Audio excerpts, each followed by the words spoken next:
Hey, everybody.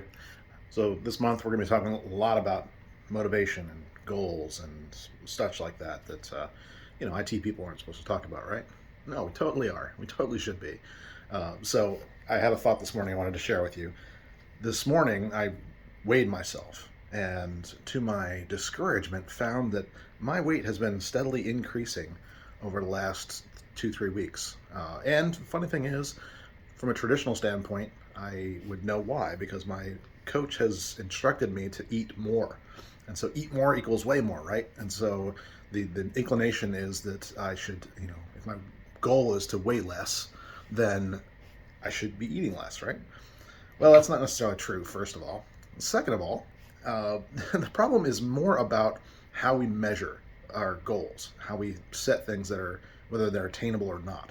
So the problem becomes sometimes we use bad measures or no measures.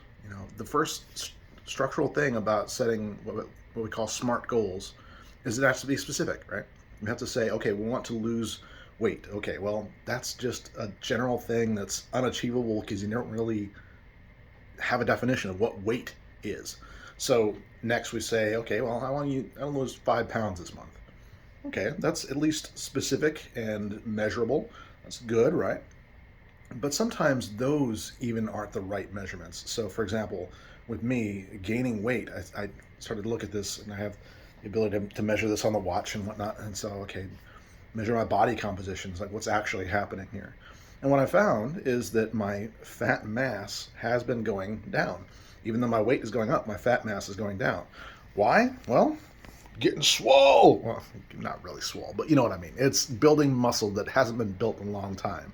And so that, along with some water weight that's naturally there when you actually are, working your muscles and that sort of thing, that sort of thing will give more weight, right? So from that measurement that you set, it would look like a failure. But from the actual goal that you have, sometimes it's not.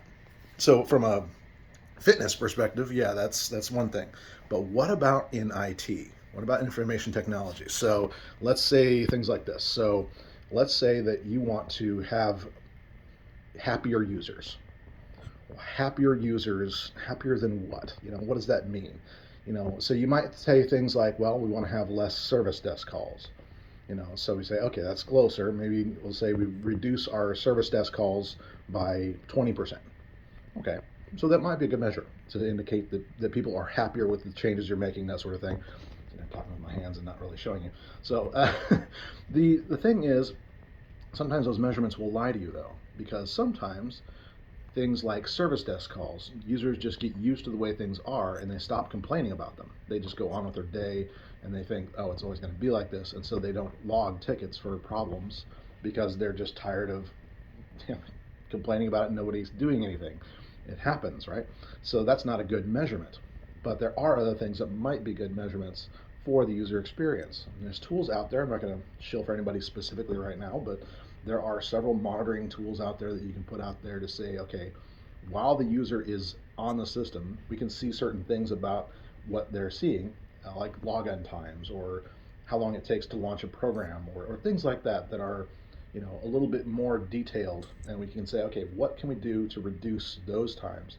And so setting goals that are very specific, measurable, and challenging like that really become the things that are really important that actually do make a difference. So when you're working on setting goals, don't try to set things that are general or just political in statement. Be specific and get more and more specific as you go along, and that will help you get to the point of having, yes, happier users, that sort of thing, but it helps you in other areas of your life too. Fitness, goals with your life in general. As you get better about setting more specific goals, you find that the more you make it so you can tune those goals and not just assume that, well, my goal for this year was to lose weight, and so I can't change that. Yeah, sure you can. You can change your goals all the time. You should change your goals all the time. Make them better for what you actually want to achieve. So if you actually want to lose weight, make that, well, I want to lose 3 pounds of visceral fat this month. Make it very specific and measure the right things to get there. Hope this is helping for you, and we'll continue on with a lot more of these as the month progresses. See you next time.